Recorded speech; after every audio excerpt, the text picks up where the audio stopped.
မင်္ဂလာပါအခုကြည့်နေတဲ့အထက်မှာကျွန်တော်တို့ကိုပေါ့နော်တိုက်ဆက်ပဋ္ဌာန်းဆက်အဲ့လိုမျိုးစီးတယ်လို့မျိုးခံစားနေရတဲ့သူတွေပါသလားပါတယ်ဆိုရင်ဒီအစီအစဉ်ကတိုက်ဆက်ပဋ္ဌာန်းဆက်ရှိတဲ့သူတွေအတွက်ကိုယ့်ရဲ့ဆွေမျိုးတွေကကိုဘလို့အချက်တွေများပြောချင်နေလဲဆိုတဲ့အကြောင်းအရာတွေနဲ့ပတ်သက်ပြီးတော့Terror နမိတ်လေးဖတ်ပေးမှာဖြစ်ပါတယ်အဲ့တော့ဒီ season ကိုကြည့်နေတဲ့အထက်မှာကိုတိုက်ဆက်ပဋ္ဌာန်းဆက်ကနေလာတဲ့သူတွေလို့ထင်နေဆိုရင် comment မှာမှန်သွားပေးပါတိုက်ဆက်ပါပဋ္ဌာန်းဆက်ရှိပါတယ်အဲ့တခုခုပေါ့နော်ဒီအရာနဲ့ပတ်သက်ပြီးတော့ကျွန်တော်တို့မှန်သွားပေးပါနော် okay များလေးဖြန့်มาရတိုက်ဆက်ပဋ္ဌာန်းဆက်တွေဖတ်မှာဆိုတော့ okay ဘလို့အကြောင်းအရာဒီများပြောစက်နေလေတကယ် energy ကိုပေးပါတကယ်ကြုံတွေ့နေရတာတွေကိုပေါ့နော်တကယ်ကြုံတွေ့နေရတဲ့ခံစားချက်တွေကိုတိတိတတ်တာကြီးကိုတိုက်ဆက်ပဋ္ဌာန်းဆက်ရှိတဲ့သူရဲ့နော်မလေးဖျားကတော့ပြုတ်ပြပေးပါဒါလေးကတော့မယူသေးဘူးเนาะကျွန်တော်ဓာတ်မမိသေးဘူး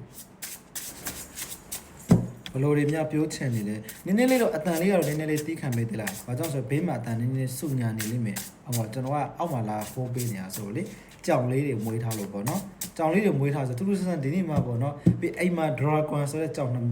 အမျိုးအစားနှစ်ကောင်ရှိတယ်အဲ့တော့အရင်တော့အဲ့လိုမျိုးနှောက်ဆက်တာမျိုးမရှိဘူးဒီနေ့ဘေးမှာရှိနေသူတို့ကကြည့်တောင်းကျန်းနေရနော်ကျောင်းကလေထူးထူးဆန်းဆန်းဒရဂွန်ရဲ့ငကားမျိုးဆိုပြီးတော့ကြားဘူးကြလာတော့ဒီပေါ့နော်ဒီထိုင်းမှာပေါ့နော်ကျွန်တော်တို့โอเคအဲ့တော့ကိုယ့်ရဲ့တိုက်ဆက်ပဋ္ဌာန်းဆက်တွေကကိုယ့်ကိုဗာမြေများပြောချင်နေမလဲဆိုတာကိုကျွန်တော်တို့ဖတ်ကြည့်မယ်တကနကတောင်းကလေးကနက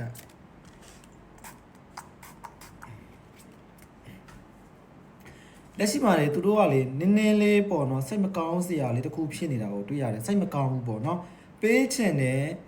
ပေးလို့မရတဲ့အခြေအနေတစ်ခုရောက်နေတယ်ပေါ့နော်ပေးလို့မရတဲ့အခြေအနေတစ်ခုဘာလဲမသိဘူးကိုယ့်ရဲ့ကံများညံ့နေတာလားဒီအစီအစဉ်ကိုချစ်တဲ့သူတွေများပေါ့နော်ကံနည်းနည်းလေးညံ့နေတာများလားတော့မသိဘူးဒီမှာပေးချင်နေတဲ့ဒီမှာမြင်နေသူကြည့်နေတယ်ပေါ့နော်ဒီမှာ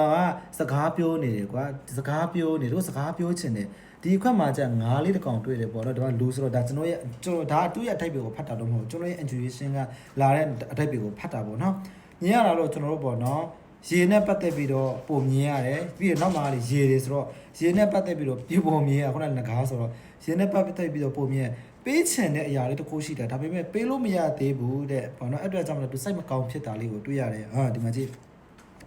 အဝေးကနေပဲသူလှမ်းကြည့်နေတာပေါ့နော်အဝေးကနေပဲလှမ်းကြည့်ပြီးတော့လှုပ်ပေးချင်တယ်စိတ်ဆန္ဒတွေဖြစ်စေပေးချင်တယ်ပေးစင်တဲ့ဆန္ဒရှိတယ်ပေမဲ့လည်းပေးလို့မရသေးတဲ့အချိန်ကာလတစ်ခုမလို့ခဏလောက်တော့တီးခန့်ဖို့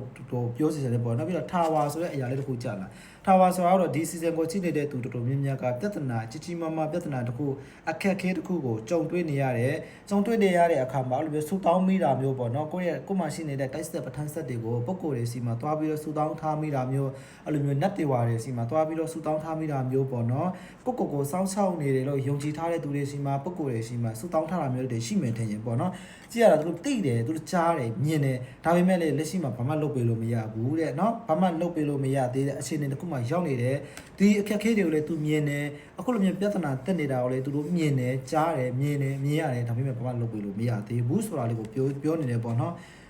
ဒါရဲ့ဘာကကြီးလဲဒါဟာမဲ့နော်ဒါကြဘလို့ဟုတ်ပြရမလဲဟောတဟာမင်းကရဲ့နမအရာဆိုရင်တော့စိတ်တမကြဖို့ပေါ့နော်သွားစရာရှိတဲ့လမ်းကြောင်းတစ်ခုကိုတော့ဆက်ပြီးတော့သွားနေပြီတောက်ခံပြီးတော့သွားနေပြီဒီမှာမြင်ရတဲ့အရာဆိုဒီနမအရာဆိုရင်ဒါကသူကစိတ်တကြနေပြီလေတော်တော်ကြီးကိုစိတ်တကြနေပြီလူလောကနဲ့ကသူကလူတွေနဲ့ဝဲတဲ့နေရာတစ်ခုထွက်သွားစင်တဲ့နမိတ်တစ်ခုကိုပြနေတာဖြစ်တဲ့အတွက်ကြောင့်မလို့အခုရပိုင်းတွေဒီမှာဘာသာရေးတွေပေါ့နော်အဲ့လိုဖုန်းကြီးဝတ်ချင်တာမေဒီလက်ချင်ဝတ်ချင်တဲ့စိတ်တွေအများများနေတာပေါ့နော်စိတ်မိုးလူမိုးဖြစ်နေတဲ့အခါမှာပေါ့နော်အဲ့လိုမျိုးလူတွေနဲ့ဝဲတဲ့အရာလေးတွေတွားချင်တဲ့စိတ်တွေများနေရင်တော့မှသူကခဏလောက်တီးခံပေးပါဆက်သွားစရာရှိတာလေးဆက်သွားပေးဆိုတဲ့အရာလေးပေါ့နော်နောက်ဆုံးတစ်ခါကဒါဟီရိုကနောက်ဆုံးတကနမိတ်အရာဆိုဒါဖုန်ကြီးကပေါ့နော်ဆွမ်းနာပြနေဆိုစိုက်ချက်မိတာကဖုန်ကြီးကဆိုတော့ပြောချင်တာကတော့ကုသိုလ်လောက်ကြီးစင်တာတဲ့ကုသိုလ်တစ်ခုခုလောက်စီစင်တဲ့အရာမျိုးကိုတွေ့ရတယ်ပေါ့နော်ဘလို့ကုသိုလ်လောက်စီစင်လဲဆိုရင်ကျွန်တော်တို့အဓိဋ္ဌာန်ပေါ့နော်အဓိဋ္ဌာန်တစ်ခုခုအဲ့လိုမျိုး ဖုန်ကြီးเจ้าကိုတွားပြီးတော့အထိတ်ထန်တစ်ခုခုတွားလောက်ပြီးတော့ပေါ့နော်ရေဆက်ချအမျှဝေလိုက်အမျှဝေပေးတာမျိုးအဲ့တော့ကိုနဂါးဆိုရင်လည်းနဂါးပေါ့နော်ရှမ်းတိုက်ဆိုရင်လည်းရှမ်းတိုက်ပေါ့နော်တစ်ခုခုနဲ့ကိုကဆက်နေတယ်လို့ခံစားနေရတယ်ဆိုကိုရဲ့တိုက်ဆက်ပဋ္ဌာန်းဆက်တွေကိုဖုန်ကြီးเจ้าတစ်ခုခုမှာတွားပြီးတော့ကုသိုလ်ပြုလုပ်ပေးကုသိုလ်တွားပြီးတော့ပြုလုပ်ပြီးတော့အထိတ်ထန်တစ်ခုဝင်ပြီးတော့ဂုံတော်တစ်ခုခုတော့၎င်းမန္တန်တစ်ခုခုတော့၎င်းရွက်ဖတ်ပြီးတော့ပေါ့နော်အဲ့နေရာမှာပဲရေဆက်ချက်အမျှဝေဖို့တောင်းဆိုနေတာလေးတော့တွေ့ရတယ်ပြမယ်ဆိုရင်တော့ကြည့်ကန်တက်အောင်များလောက်ခိုင်းတာထင်တယ်ရတရားပေးတာမျိုးရတရားများပေးတာလားတော့မသိဘူးပေါ့နော်အဲ့တော့သူကအဲ့တော့ဖုန်ကြီးเจ้าကိုကိုယ့်ရဲ့နေဆက်ရာဖုန်ကြီးเจ้าကိုတွားပြီးတော့ကုသိုလ်လေးတစ်ခုခုပြုလုပ်လိုက်အဲ့တော့ဆွမ်းချက်ပြီးတော့ဆွမ်းချိတ်တွားပိုးတာတော့၎င်းတော့ထီပစ္စည်းအစုံလေးကျွန်တော်တို့တင်ကန်းတို့ထီးတို့ဖနက်တို့ရတော့ပြီးတော့တပိတ်တို့ပါတဲ့အရာလေးတွေလေအဲ့ဒါလေးတွေတစ်ဆောင်လောက်လှူပြီးတော့ပေါ့နော်ဖုန်ကြီးဒီကိုနင်းဆက်ရဖုန်ကြီးစီကိုသွားပြီးတော့ကတ်လှူပြီးတော့ပေါ့နော်ရေဆက်ချပြီးတော့အမျှဝေပေးတာတို့၎င်းအဲ့ဒါလေးတွေလောက်စီရှင်နေဒါကတော့ဘာသာရေးနဲ့ပတ်သက်ပြီးတော့ဆက်နွယ်နေတာကုသိုလ်တစ်ခုခုလောက်ပြီးတော့ကံကိုညှစ်ပေးချင်တာကံကိုလောက်ပေးချင်တာတင်တယ်ပြန်ပြီးတော့ဓာတ်ဖွင့်ပေးချင်တာတင်တယ်ပေါ့နော်ကုသိုလ်လောက်ပြီးတော့လေအဲ့တော့ဒီမှာဒီ season ကိုကြည့်နေတဲ့သူတွေတော်တော်များများအရာဆိုရင်တော့အခုချိန်မှာတော့ပေါ့နော်ငွေချင်းနဲ့ပတ်သက်ပြီးတော့အခက်အခဲတစ်ခုကြီးကြီးမားမားအခက်အခဲတစ်ခုကိုကြုံနေရတယ်ဆိုတဲ့နမိတ်ကိုတွေ့ရတယ်အဲ့နမိတ်ကို तू ကကူညီပေးချင်တယ်ဖြည့်ပေးချင်တယ်စောင့်ချောက်ပေးချင်တယ်ဆိုပေမဲ့လေကြည့်နေုံကလွဲပြီးတော့ဘာမှမတတ်နိုင်တဲ့အရှင်တစ်ခုကိုရောက်နေတယ်အဲ့တော့ပြီးတော့စိတ်ဓာတ်မချဖို့လေသူတို့ကစိတ်ဓာတ်မချဖို့ပေါ့နော်ဆက်ပြီးတော့မသွားဘဲနဲ့အဲ့လိုမျိုးဆက်ပြီးမသွားဘဲနဲ့ဒီတိုင်းရက်လိုက်မှာကိုလေသူတို့စိုးရင်စိတ်တွေရှိတာကိုလေတွေ့ရတယ်အဲ့တော့ဆက်ပြီးတော့သွားစရာရှိတဲ့လမ်းကြောင်းတစ်ခုကိုတော့ဆက်ပြီးတော့သွားစေလိုနေတယ်တွေ့ရတယ်ပေါ့နော်အဲ့တော့ဆောနာကပြောလို့မျိုးရတရားအနေနဲ့ကတော့ဖုန်ကြီးကျောင်းတစ်ခုကိုသွားပြီးတော့ကုတိုလေးပြုလုပ်ပေးပါပြီးတော့ရေစက်ချခွဲပေါ့နော်တခါလေးကိုယ်အိမ်မှာရှိရင်ယူသွားပြီးတော့ပေါ့နော်ရေစက်ချပြီးတော့အဲ့နေရာမှာပဲအဲ့ဖုန်ကြီးကျောင်းခြံလေးမှာပဲတခါလေးရေစက်ချအမျှဝေပေးပါဆိုတာကိုပြောတယ်ပေါ့နော်ပြီးတော့ဒီပြဿနာပုံမှာလည်းတအားရအာယုံမစိုက်ချင်ဘူးပေါ့နော်ဒါဒီပြဿနာပုံမှာပဲအာယုံစိုက်နေတယ်ဆိုရင်ဆက်ပြီးတော့မသွားနိုင်ပါဘူးလေပေါ့နော်သူမြင်နေရတယ်ပေါ့နော်အဲ့တော့ဒီပြဿနာကိုအာယုံမစိုက်ပေးနဲ့ဖြစ်လာတော့လေဘေးတတ်နိုင်မလဲဆိုတဲ့နမိတ်လေးကိုယူပြီးတော့သွားစရာရှိတဲ့လမ်းကြောင်းကိုဆက်ပြီးတော့သွားပါသူတို့ကိုညီပေးနေမယ်အဲ့တော့ကိုညီရချင်တယ်ဆိုရင်တော့အခုလိုမျိုးဘာသာရေးလေးတစ်ခုခုဒါမှမဟုတ်ကိုယ့်အိမ်မှာအတိုင်းထန်လေးတစ်ခုခုပေါ့နော်ဘာအတိုင်းထန်လေးတစ်ခုခုကိုဆက်ပြီးတော့ဝင်တာမျိုးပေါ့နော်လောက်တာမျိုးလေးတွေလောက်စီစင်နေနော်ဒီတိုင်းဘာမှမဟုတ်ပြီနဲ့အိမ်မှာထိုင်ပြီးတော့စိတ်ညစ်နေတာနဲ့စာရင်ဖုန်းကြီးကြောင့်ဒီဆက်ရဖုန်းကြီးကြောင့်ကိုသွားပြီးတော့အတိုင်းထန်ဝင်တာတော့၎င်းဒါမှမဟုတ်ကိုယ့်ရဲ့မိရဲ့အိမ်မှာအတိုင်းထန်ဝင်တာတော့၎င်းဒါမျိုးလေးတွေလောက်တာတော့ပို့ပြီးတော့ကောင်းနေဆိုတဲ့နမိတ်ပေါ့နော်အဲ့တော့ကိုယ့်ရဲ့တိုက်ဆက်ပဋ္ဌာန်းဆက်တွေကပြောချင်တဲ့အတိတ်တွေကတော့ပေါ့နော်ကုသိုလ်လေးတွေလုပ်ပေးပါအမျှဝေပေးပါ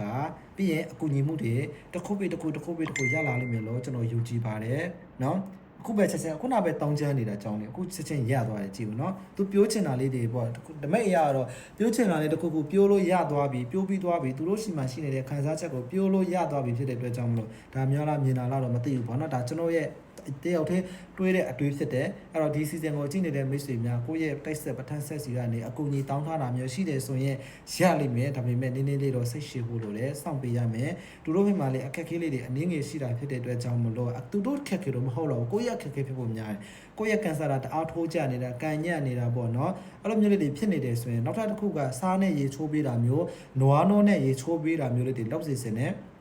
နော်ပြီးတော့ငကားထိတ်တံကတ်ချင်တဲ့သူတွေရှိလာပေါ့နော်ငကားထိတ်တံဘယ်လိုကတ်ရမလဲဆိုရင်လည်းငကားထိတ်တံလေးတစ်ခုတင်ပေးမယ်မြင်များလေးလုံးသမျှတွေပြင်များလေးအဆင်ပြေအောင်ဆောင်ရွက်နိုင်အောင်လို့ပေါ့နော်ငကားထိတ်တံကတ်ပုံကတ်နေကိုပါလာပြီးတော့မေးချင်တယ်ဆိုရင်လာမေးပေးကိုကငကားပေါ့နော်ကိုငကားနဲ့ဆက်နွယ်တယ်လို့ခံစားရတယ်ငကားမျိုးဆက်လို့ရှိတယ်လို့ခံစားရတယ်ဆိုရင်တော့ကျွန်တော်ကတခြားအရာတွေနဲ့ပတ်သက်ပြီးတော့ပေါ့နော်အမားတို့စိုးမွန်လှနဲ့ပတ်သက်လာရင်တော့ပေါ့နော်ကျွန်တော်တို့လက်ဖက်တွေကတ်ပေးတာပြီးတော့နှင်းစီအနီရောင်လေးကတ်ပေးတာမျိုးလေးတွေလောက်တာတော့ကောင်းတယ်ပေါ့နော်ကျန်တာကတော့ကျန်တဲ့အရာလေးတို့တိုက်တော့နားမလည်ဘူးဒါကျွန်တော်လက်ရှိလုပ်နေတဲ့အရာလေးတွေဆိုရင်အမားတို့ဆုံးမလာဆိုရင်ပန်းနှင်းစီပါအနီရောင်ကိုကြိုက်တဲ့လက်ဖက်တွေခဏကတ်ပေးတာမျိုးလက်ဖက်တွေပေါ့နော်ကတ်တာမျိုးလေးတွေလောက်စီစင်နေအဲ့တော့ငကားတိတ်တာနွားနိုးတို့ပေါက်တို့ကြက်ဥကိုစီစနိတ်ဆက်ကြဘလို့ကရမလဲမသိဘူးဆိုရင်လာမေးလို့ရတယ်ငကားတိတ်တာဘလို့ပူဆိုရမလဲနော်ကိုယ့်ရဲ့တိုက်ဆက်ပဋ္ဌာန်းဆက်စီမှာဘလို့စုတောင်းရမလဲဘလို့တိုင်တည်ရမလဲရှိတာပေါ့တခုဆိုရင်လေကိုတောင်းလိုက်တဲ့စုကမှားနေတာမျိုးကိုတောင်းနေတဲ့ပုံစံတွေကလွေးနေတာမျိုးဆိုရင်ဖြစ်စေးပေးလို့မရဘူးလေနော်အဲ့တော့ဘလို့မျိုးမှန်ကန်သိစွာဘလို့ပေးရမလဲဘယ်လိုမျိုးစုတောင်းရမလဲဘယ်လိုအထိုက်ထန်တင်ရမလဲသိချင်တယ်ဆိုရင်တော့ငကားထိုက်ထန်နဲ့ပတ်သက်ပြီးတော့လာပေးပါကျွန်တော်ချက်ပေါက်ကနေအားတဲ့အခါကျွန်တော်တေချာလေးဖြည့်ပေးပါမယ်အားလုံးကိုကျေးဇူးအများကြီးတင်ပါတယ်ကိုယ့်ရဲ့တိုက်ဆက်ပဋ္ဌာန်းဆက်စီကနေအဆက်တွေအမြန်ဆုံး အဆောင်ဆောင်မှုကိုအမြန်ဆုံးရရှိဖို့အတွက်ဘာသာရေးလေးတွေပြန်ပြီးတော့ဖိလောက်တာမျိုးလေးတွေပေါ့နော်ပို့ပြီးတော့လှုပ်စီစင်ပါတယ်အားလုံးကိုကျေးဇူးအများကြီးတင်ပါတယ်အဆက်ဆက်ရအောင်တော့အဆင်ပြေကြပါစေ။